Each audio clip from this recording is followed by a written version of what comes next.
Music producers, is the beat leasing business dead? A lot of heavyweights are saying it. Let's talk about it.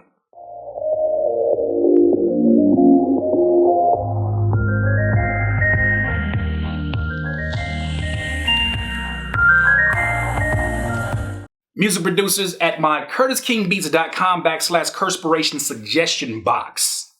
Remember the first time I tried to say that was a tongue twister and I couldn't say it, but now I'm good. You see I'm good, Richie? I'm good, huh? Okay, I'm gonna just keep going. George Gatewood III said, "What's up, Curtis? I'm not sure if you heard, but a lot of heavyweights in the online beat selling game are saying that selling beats online is dead.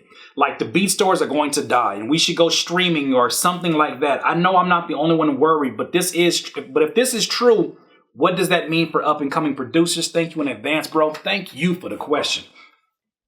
You know, I did happen to catch some of my peers and folks that I look to and some folks that I actually, respect very highly that have said, is the beat leasing business dead? Is it oversaturated? What's going on? I'll tell you like this. The beat leasing business is going through a shift because there's a lot more notoriety about what's going on. It's the same thing that happened really to battle rap. With battle rap, when it became sort of like a mainstream culture and people started consuming it all over, you started seeing it on, your local news and everything, then it becomes a different type of relationship people have with the culture. As it becomes bigger, it gets involved with sponsors and, other people get involved who don't necessarily understand the culture, and then the culture shifts, it changes.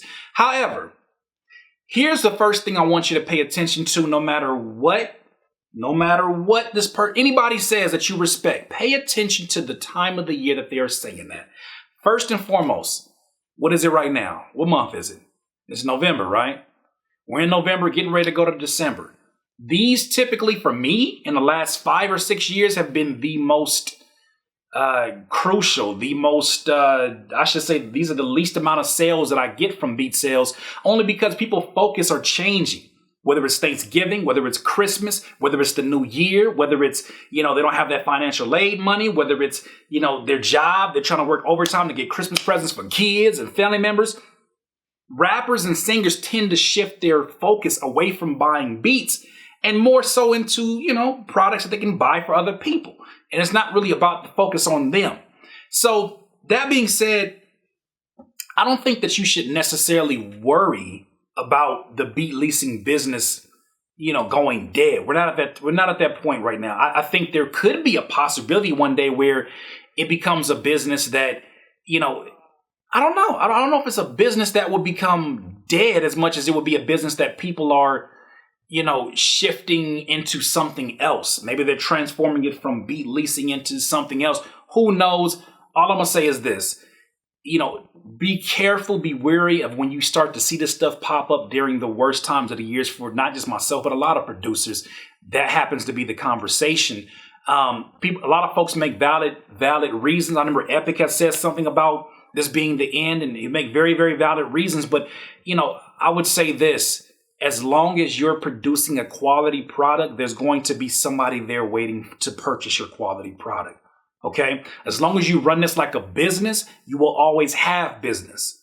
In those times where, I remember I got this from the 10X rule by Grant Cardone, in those times where the economy was dipping and the real estate market was dipping around 2008, 2009, he was the main person saying, look, you don't need to get safe during this time. You need to push even harder during this time because your opportunity for visibility is even higher. So when everybody else is hesitant and pulling back, those are the times that millionaires are made. Those are the times that billion-dollar businesses are created because people are not hesitant and they go straight in. They go even harder than they would if it was a booming economy.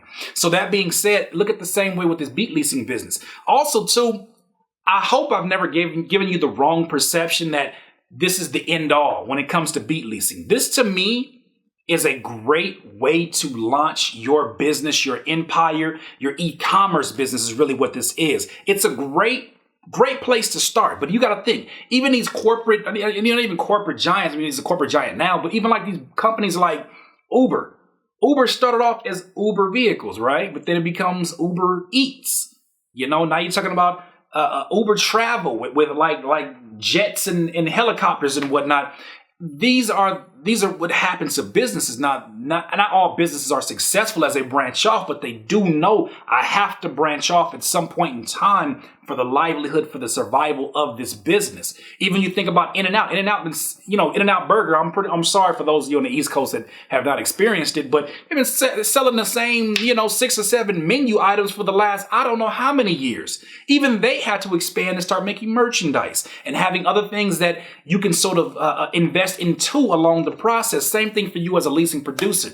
Do not get into this business feeling like, okay, this is what I'm going to do for the next 20 years. No, it can go through so many different shifts that you want to use this as a launch pad to hopefully launch, another stream of income. For me, because I got into the business and gained knowledge and gained information, I transferred that information over to my YouTube videos and then created YouTube as another stream of income. Because I became popular amongst producers because of my beats, I started selling drum kits that were basically for my highest selling beats. I would insert these drum kits out there and say, look, here we go. In addition to that, all the information that I learned, all the education that I had just from making beats, I made software from that. So you want to use this beat leasing business not as the end all. You don't ever want to put all your eggs in one basket, but you do want to use the income from this or a portion of the income to help you launch another business, help you launch another wing of your particular empire. So that is probably the focus that you want to have. Look, is the beat leasing business dead? No, it's not dead. Could there be a possibility in the next 3 years it goes underneath a tremendous shift? Absolutely.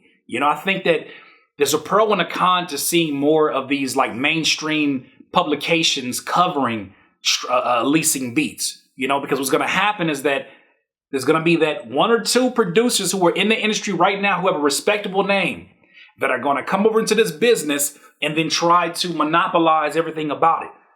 Mark my words, it's going to happen because they're seeing the visibility, they're seeing the opportunity for some extra income, and they're seeing all these producers who are coming up saying, I'm making 6 figures, and there's producers right now in the business, the real, music industry or whatever, they're looking at this and saying, oh, you're making that kind of money. I wonder what I would make if I brought my name over there. So, that is something that can exist. Nothing to be worried about. I don't think so. I just think that you got to be very wary about sort of the doomsday forecasts that come at this time of the year, because people are already used to not having the sales they have during tax season, the sales they have during summer. They don't have that.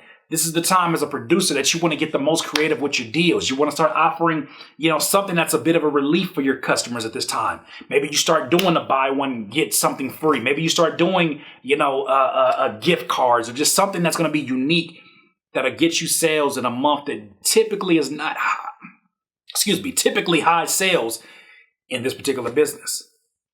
Once again, it's another Curtspiration. Doodle, you need some more of that juice? Please subscribe to the channel below. Be a part of the notification gang.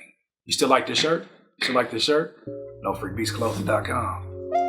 Better believe it. Going back to the topic at hand, music producers, do you feel like the leasing business is dead? Do you really feel like that? We'll go ahead and say something. If you don't feel like it's dead, say your piece as well. And let's start a great conversation going up. In this life, you would not be full of life until you decide to live life to its fullest. Curtis King, CurtisKingBeats.com. Better get that somersault. I can't listen to you. When I listen to you, it's a liability. Cause you be mentally killing my inner energy. So I'm concealing my feelings before you injure me.